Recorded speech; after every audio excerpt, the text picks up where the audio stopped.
Hola mis hermanos y hermanas, el Señor les bendiga. Tenemos la oportunidad de iniciar una nueva clase de adultos.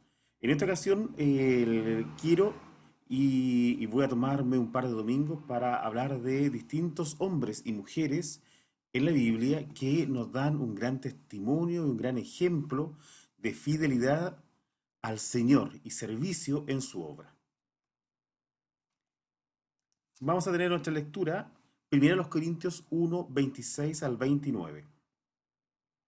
Porque mirad, hermanos, vuestra vocación, que no sois muchos sabios según la carne, no muchos poderosos, no muchos nobles.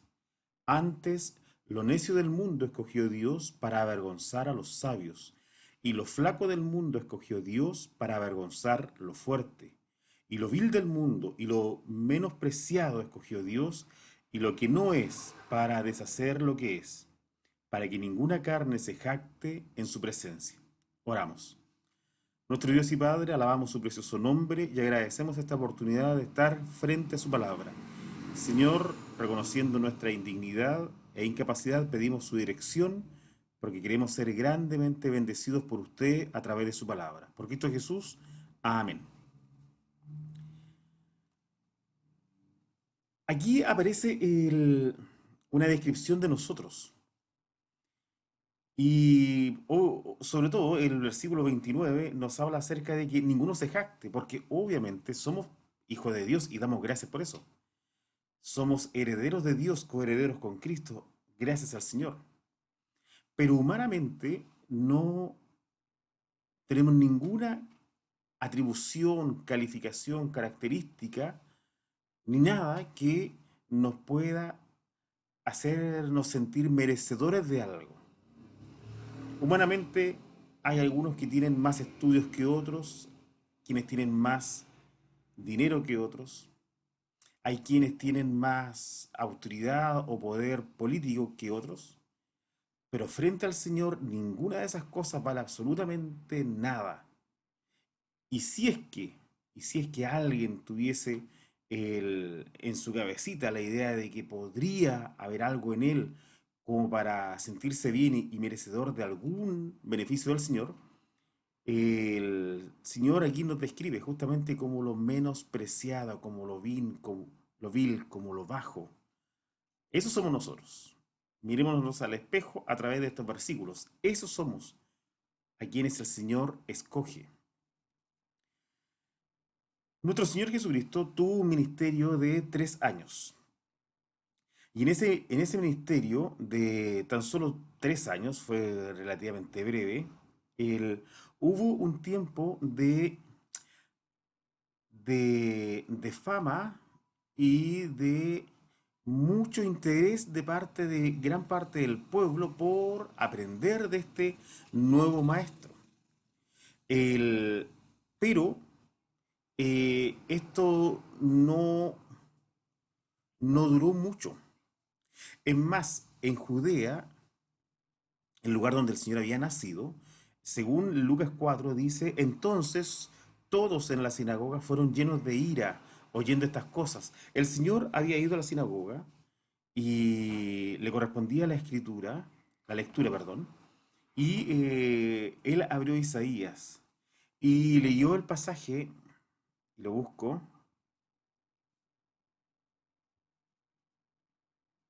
y leyó, el Espíritu del Señor es sobre mí, por cuanto me ha ungido para dar buenas nuevas a los pobres, me ha enviado para sanar a los quebrantados de corazón, para pregonar a los cautivos libertad y a los ciegos vista, para poner en libertad a los quebrantados, para predicar el año agradable del Señor. Y tomando el libro, lo dio al ministro y se sentó y todos estaban atentos mirando qué iba a decir, qué iba a comentar acerca de este pasaje, para decir luego, hoy se ha cumplido esta escritura. Todos sabían que esos versículos correspondían al Mesías, y aunque se supone que el pueblo esperaba al Mesías, la verdad es que simplemente no pudieron creer, no pudieron aceptar que este que estaba hablando con ellos era el Mesías, y lo dice abiertamente, hoy se ha cumplido esta escritura. Luego entonces los versículos del 28 al 30 dice que se levantaron, lo echaron fuera de la ciudad, querían despeñarlo allá, Mas el Señor, pasando por medio de ellos, se fue. Y se fue a Capernaum. Hubo oposición hacia nuestro Señor. Y él va entonces hacia Capernaum, va a Galilea. Allá en Galilea, el asunto fue distinto. Porque del 1 al 3 dice, y aconteció que estando él junto al lago de Genezaret, la gente se agolpaban sobre él para oír la palabra de Dios. Se agolpaban. Y era tanto que el Señor tuvo que pedir unos barcos, unos botes, porque lo apretaban tanto, estaban tan cerca de él, querían estar tan cerca de él para oírle, que el Señor dijo, no, aquí hay unos botes, yo me voy al bote y desde el bote predico. Y entrando en uno de esos barcos, el cual era de Simón, mis hermanos, ¿ustedes creen que era casualidad que ese barco fuese de Simón?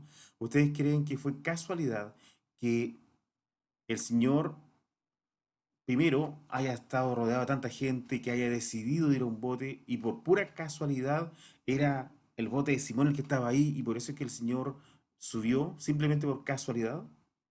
Por supuesto, la respuesta es no. Sabemos que la respuesta es no. No fue casualidad de que haya escogido el bote de Simón, ¿ya? Y es que el Señor desde siempre nos ha rodeado de circunstancias. Circunstancias que en primer lugar nos hicieron acudir a Él. Y aquí donde la experiencia de cada uno es diferente. Y usted puede decir, yo iba en un viaje y justo se sentó alguien y empezó a conversarme. No, ¿sabes qué? Mis hijos empezaron a asistir y me invitaron y así yo fui. O puede decir, no, tuve la alegría de haber nacido en un lugar cristiano, así que desde pequeñito que yo conozco de las cosas del Señor. El hecho está en que el Señor no fue casualidad que se haya subido en el bote de este Simón, ¿ya? Fíjense en esto, en Zacarías 4:6, si ustedes tienen su Biblia, pueden buscarlo también. Uno aprende mucho cuando escucha, pero todos sabemos, o si no, se lo digo, aprendemos más cuando leemos. Zacarías 4:6 dice, entonces respondió y hablóme diciendo, esta es palabra de Jehová a Zorobabel, en que se dice, no con ejército ni con fuerza, sino con mi espíritu. Cantamos el corito, no con espada ni con ejército, más con su Santo Espíritu. Lo cantamos. Y es que la estrategia del maestro no era aprovechar su poder para volar frente a todos. Y así entonces todos creen. O haber hecho millones de milagros. Y hizo muchos. Ni siquiera él pudo haber utilizado estrategias como el, oh, me quieren nombrar rey, voy a aceptar este ofrecimiento desde el pueblo que quiere hacerme su rey. Y ahí, desde una posición política de poder, ahora sí, entonces, el ser escuchado por muchos más de los que ahora quieren escucharme. O inclusive, ya que recién en los versículos anteriores hablábamos de que hubo oposición de parte de los dirigentes religiosos, ahora, entonces, si me quieren elegir rey, lo acepto, y ahora en una posición de poder puedo yo confrontar a aquellos religiosos que simplemente quieren rechazarme, que me rechazan. ¿Cuál es la estrategia del maestro? No fuerza, no ejército. El Señor en sus planes, y el primer versículo que leímos hoy día, ha querido escoger a lo menospreciado del mundo. Qué increíble la estrategia del Señor. Escoge, elige a lo vil, a lo menospreciado, a lo bajo, para que nadie tenga de qué jactarse. Y solamente podemos agradecer el que el Señor haya querido hacernos sus hijos por gracia. Pero la estrategia del Señor no solo se da al momento de escoger a quienes van a ser salvos, sino que también al momento de escoger a quienes van a realizar trabajos para Él en su obra. que somos todos, en distintos trabajos. Y ya en alguna ocasión, hablando en el estudio de la carta de los filipenses, lo decíamos, la obra del Señor se puede manifestar de muchas, infinitas maneras diferentes. La estrategia del maestro es permitir que aquellos que no tienen capacidades puedan realizar el trabajo. Aquellos que son torpes en palabra realizan el trabajo. Aquellos que son miedosos y tratan de y trabajan escondido de los enemigos, a esos escoge el Señor. Aquellos que son los hermanos menores, cuando en esa época era el hermano mayor aquel que tenía mayor importancia. Pero el Señor escoge a aquellos que son los menores. Inclusive, inclusive a, a personas que tienen un trabajo o una posición en la sociedad que son menospreciados por el resto. A esos escogidos. Esa es la estrategia del maestro. Porque siempre su estrategia es escoger a quien no es digno. Escoger a aquel que no tiene capacidad. Para que la honra y la gloria sea para él. Para él, para su poder, para su sabiduría, para su capacidad de entregar habilidades a aquel que no tiene ninguna. Habilidades, capacidades espirituales que no tenemos. Esa es la estrategia del maestro. En Juan 15, versículo 16, lo busco. 15, 16. No me elegisteis vosotros a mí, mas yo os elegí a vosotros. Es bueno recordarlo. Que y hoy día voy a conversar un poquitito, o estoy conversando un poco acerca de los discípulos. ¿Ya? Dios mediante la próxima semana ya vamos a conversar de un personaje en particular. Pero que quede claro que no son los discípulos los que escogen al Señor, es el Señor quien escoge los discípulos. Nosotros no amamos al Señor porque haya en nosotros alguna capacidad, sino que Él nos amó a nosotros primero. Eso es lo que dice Juan 15, 16. Él nos escogió primero, Él nos amó primero, Él nos eligió primero. Si le amamos es porque Él nos amó y Él nos elige. Y Él nos elige. Él nos elige para ser salvos, pero Él también nos elige para realizar trabajos para Él, para servirle a Él. Es interesante y alguno de ustedes tal vez haya leído el libro, eh, pero en 12 hombres comunes y corrientes de John MacArthur, él habla acerca de los discípulos y acerca de etapas en su llamado. Y es que él hace una diferencia, o mejor dicho, él nos pide que reconozcamos una diferencia entre los pasajes de Juan 1, Lucas 5 y Lucas 6. Si se acuerdan ustedes, en Juan 1 está el momento en que el Señor se encuentra con su discípulo y ahí aparece Felipe y el Señor le dice, yo vi como tú estabas orando, ¿ya? El- recuerden que estaban Andrés, los discípulos de Juan el Bautista, estaban ahí junto a Juan y en eso se acerca el Señor Jesús y Juan dice, he aquí el Cordero de Dios que quita el pecado del mundo y ahora entonces estos hermanos van y dejan a Juan el Bautista para seguir al Señor. Entonces aquí hay un llamado, por supuesto. Pero en Lucas 5, recuerden, el Señor se sube al bote, y justo el bote era de Simón, y en los versículos del 3 al 11 ocurre la pesca milagrosa. Eh, y era milagrosa porque los que sabían pescar no habían logrado pescar nada. Era milagrosa porque el Señor les pide que lo hagan a una hora donde no era común ir a pescar. Era milagrosa porque la profundidad a donde el Señor eligió tampoco era la más adecuada. Es decir, nada nada decía que iba a ser fácil que pudiera pescar algo. Era una pesca milagrosa y Pedro, el conocedor, el que sabía, el experto en pesca, pudo de inmediato identificar que era de esta forma, milagroso, y le dice al Señor, Señor, apártese de mí que soy hombre pecador. El Señor le dice, desde ahora te voy a hacer pescador de hombres. Es otro llamado, distinto al de Juan 1, ¿ya? Aunque en Juan 1 también aparece Pedro, pero este es otro llamado. Y luego en Lucas 6, y se lo va a buscar. Luego en Lucas 6, y vamos a leerlo luego también, eh, el Señor ya conocía y ya estaba con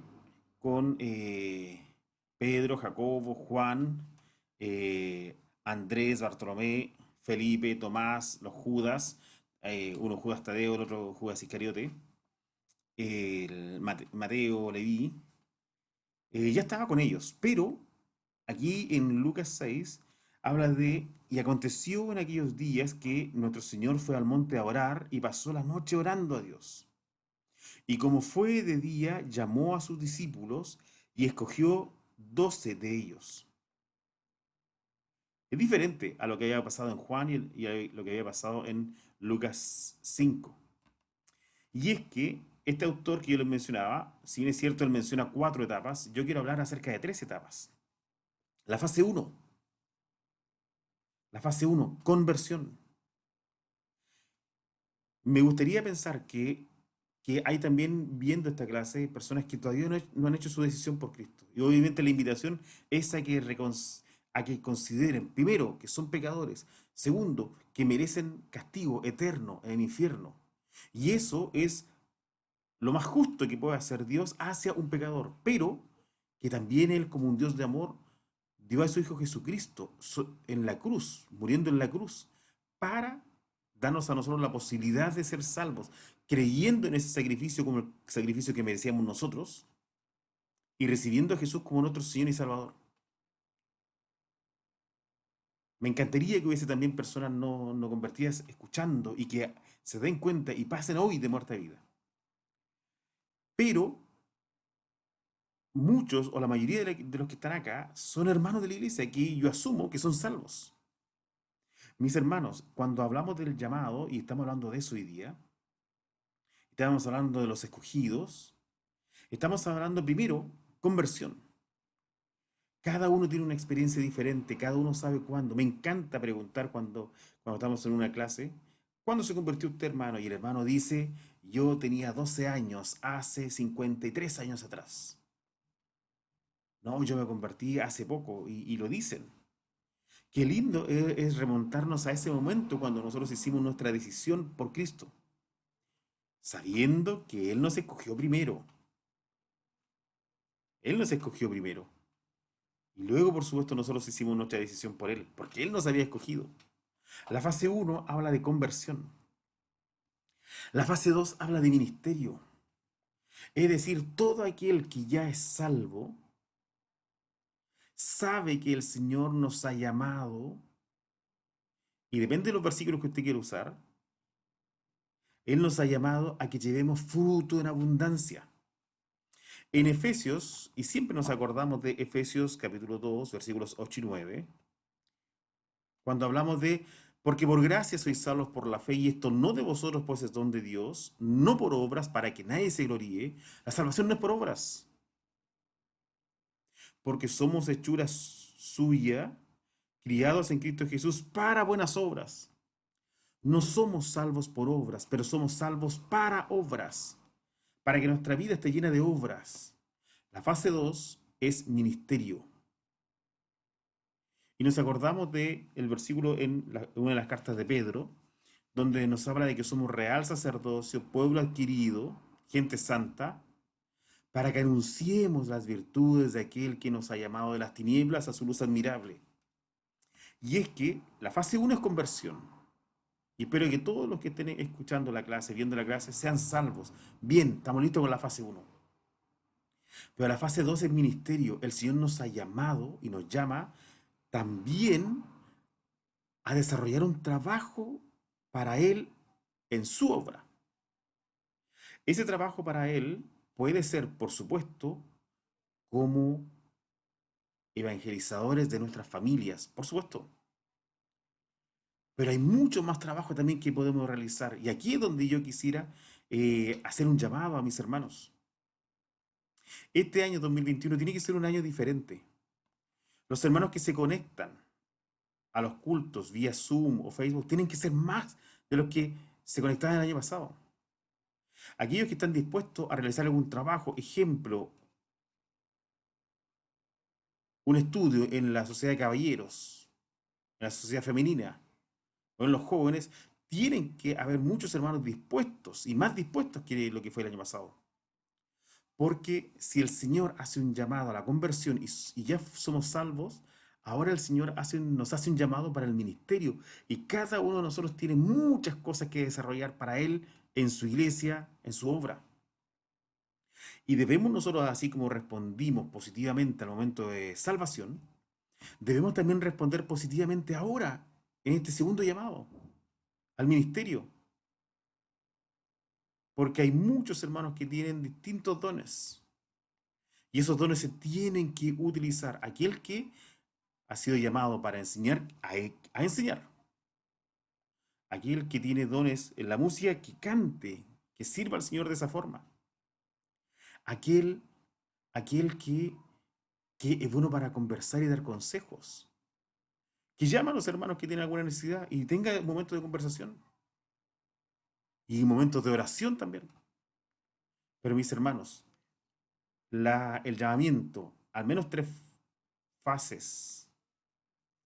Conversión, gracias al Señor, los que ya somos salvos y estamos seguros de esa salvación.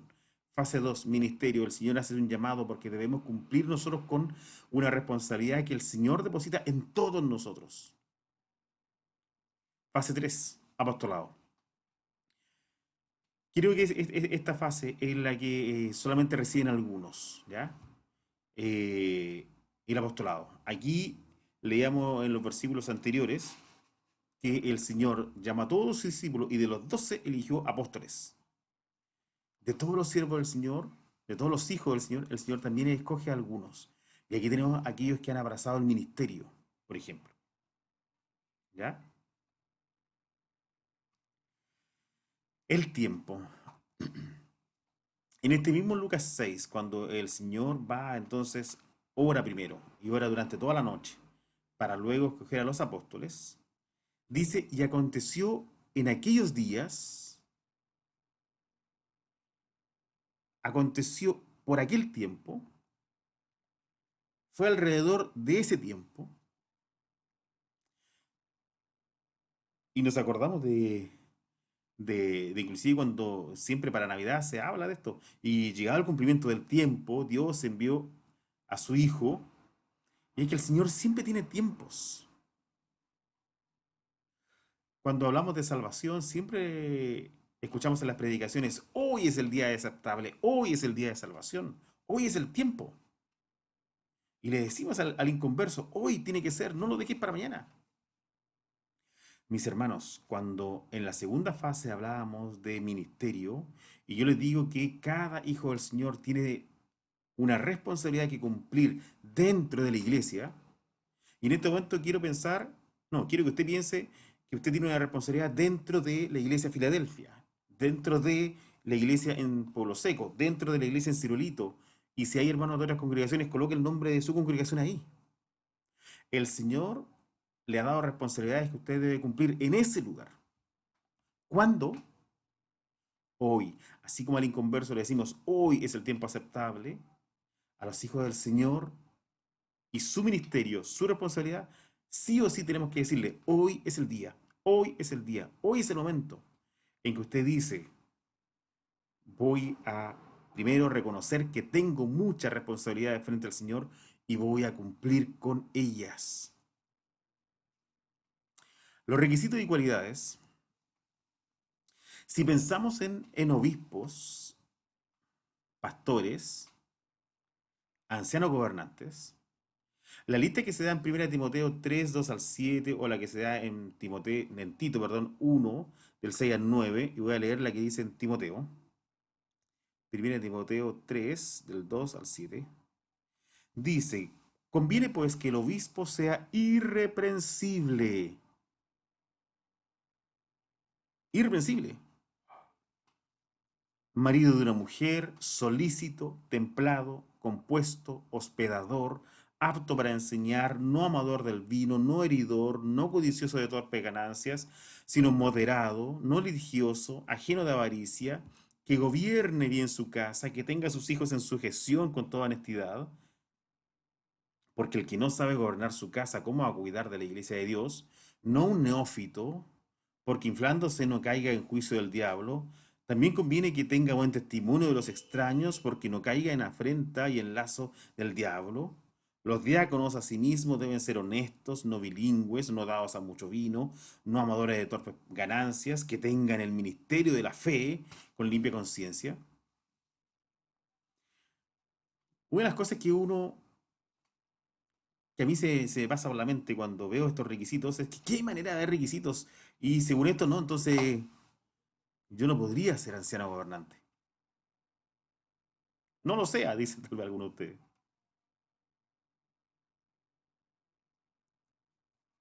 Pero recuerde que los requisitos o normas para los que no son pastores o ancianos no son tampoco inferiores.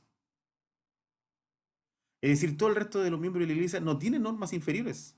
Es más, es cosa de recordar lo que dice Mateo 5:48, cuando dice claramente que debemos ser perfectos, así como nuestro Padre es perfecto. Esa es la norma. Entonces yo le pregunto, ¿califica usted con esa norma? Y no podemos calificar. ¿Califico yo con todo lo que dice en 1 Timoteo 3, de 2 al 7, o Tito 1, del 6 al 9? Y obviamente la respuesta es no. Nadie puede cumplir a cabalidad tal lista de requisitos. Nadie califica cuando la norma es la perfección. Y es que nuestro Dios no puede colocar otra norma sino esa, la perfección. No puede colocar algo que nosotros pudiéramos alcanzar, algo imperfecto. Él es perfecto y por eso es que sus normas, sus requisitos también lo son. Ninguno de nosotros podría cumplir con esas normas. Pero con todo el Señor escogió a estos 12, escogió a los discípulos, que eran muchos. Con todo, sin cumplir ninguno de estos requisitos, el Señor nos escoge para salvación, siendo pecadores. Él murió por nosotros. Y es que Él encarece su caridad, Él hace más grande su amor, porque Él sabe que nosotros no podemos merecer ninguno de sus favores. Por eso es que nos salva, aunque nos conoce. Y nos da responsabilidades, aunque nos conoce también. Dios es el que nos salva, nos santifica y nos califica también.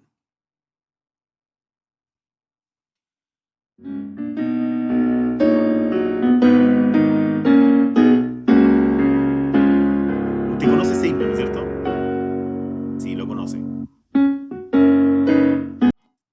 Gozo da servir a Cristo. Lo conoce.